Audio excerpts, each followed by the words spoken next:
In this video, I will show you how to reset the Amazon Echo Flex.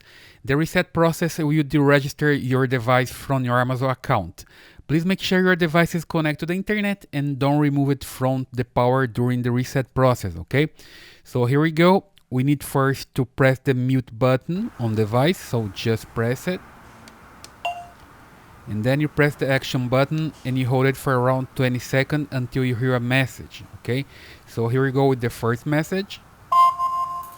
Now in setup mode. Follow the instructions in your Alexa app. That's not the message you wanna hear, so keep pressing the button until you hear the next message related to the reset. Here we go.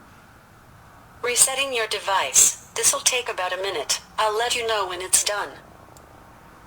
Okay, now you can release the button and just wait for the next message, then you can set up your device again.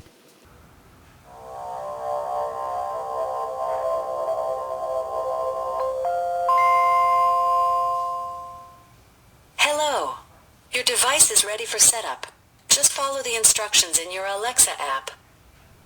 And that's it. Now you can set up your device again. And guys, don't forget, please subscribe to the channel, leave your thumbs up and your comments. See you in the next video.